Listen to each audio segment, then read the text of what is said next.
Hello everyone, today we learn about law of hydrostatic pressure. Without wasting any time, let's begin. Mechanics. Today we will be talking about hydrostatic pressure. The learning object understand how the pressure in the fluid relates to its depth. Before discussing pressure in the context of fluid, let me first start by giving an example of in the context of classical mechanics. For those of you not yet study classic mechanics, with example will hopeful make the concept of pressure a little easier to understand. So what is pressure?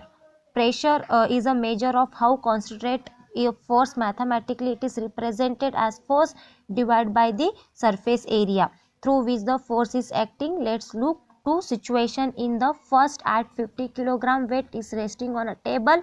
In the second, a 50 kilogram weight is resting on a small wooden block of negligible mass, which is then resting on the table. The force on the table caused by the object weight is 50 kilogram times 9.8 meter per second square or 490 Newton. This will be the same in both situations. However, in the left side example, that force is disturbed to the table over the relatively large surface area of the bottom surface of the weight itself. Thus, the pressure on the table will be relatively low. While in the right hand example, the force is disturbed through the much smaller surface area of the block. Thus, the pressure on the table will be relatively high in fluid mechanic. Instead of one solid object imparting pressure against another solid object, we have a fluid imparting pressure against a solid, but the concept of force per unit area is the same. When talking about fluid, there are number of different type of pressure. One can discuss the most fundamental and important of this, something called hydrostatic pressure. This is pressure present within the fluid when its rest acts equally in all direction and act at right angle any surface in contact with the fluid. So if we have a glass of water at given level, within the water the hydrostatic pressure, which is result of weight of fluid above it, acts on the side glass equally in all direction. Since pressure is the force divided by the area, pressure was somehow unequal, it would mean the force on the glass were unequal, which would consequently result water moving and cause glass of water rest does not start slide laterally. One adds another example of this. Imagine taking a playing card and submerging vertically into the water.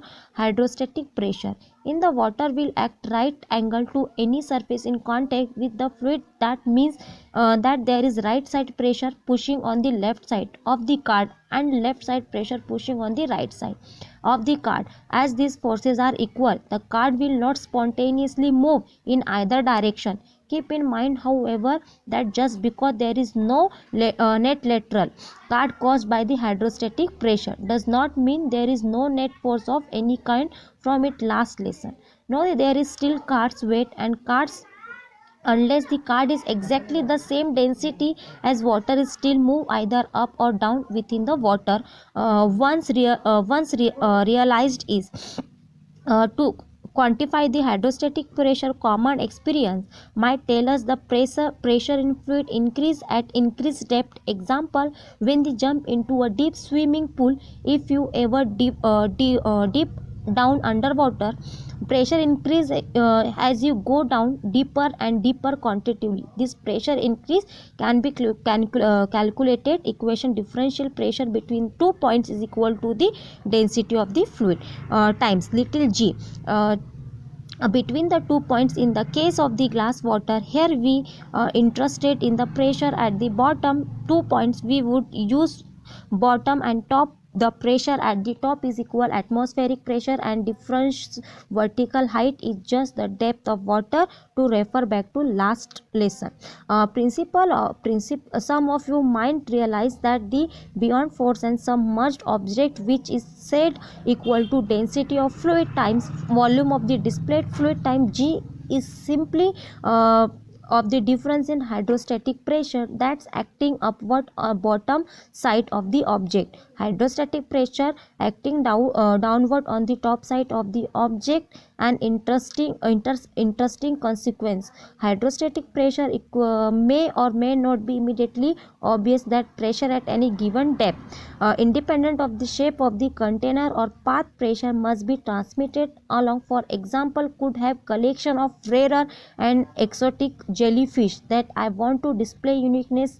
Maybe I want to build an equally unique aquarium system in which house them if I wanted to. Now maximum water pressure was at the bottom of the system. Vertical distance between the top and bottom, the shape of tank, the volume of the tank, the width of the length of connecting tube are all irrelevant. Also notice the lower tank needs a sealed lid. The lid was not there. The weight of water in the upper tank would cause the lower tank to overflow.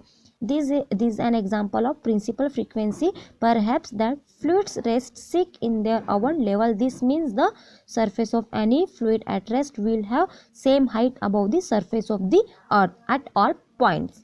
Let's look at a quantitative real world example of hydrostatic pressure. We have a house at the bottom of a hill which gets its water supply from an open unpressurized water tank at the top of the hill. The water tank is 4 meter high and full, and the base of the tank 50 meters above the level of house floor.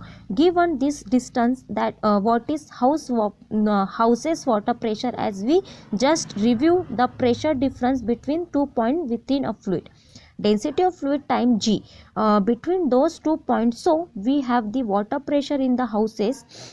Its water pressure at the very top of the tank, which the tank is open and unpressurized, is equal to atmospheric pressure. This equal to 1000 kg per cubic meter time 9.8 meter per second square time the total height of 54 meter. This is equal to 5.29 times 10 to the 5th kilogram per meter second square plus atmospheric pressure. The units of kilogram per meter second square, it's so to talk about, so the combination has been defined. It's a one unit sometime called as Pascal, after the French mathematician Pascal, whose name be attached, specify physical principle that will be the subject future lesson. In addition, this idea of pressure that is equal to some number plus atmospheric pressure gave rise to the concept of gauge pressure, since atmospheric pressure essentially equal at both top and bottom type of the system. The gauge pressure in type situation is the total pressure minus atmospheric pressure. When people refer to the term pressure in most everyday situation as the discussing their home's water pressure, whether or not they realize the gauge pressure is often to what they are actually referring. That's an introducing to the concept of hydrostatic pressure.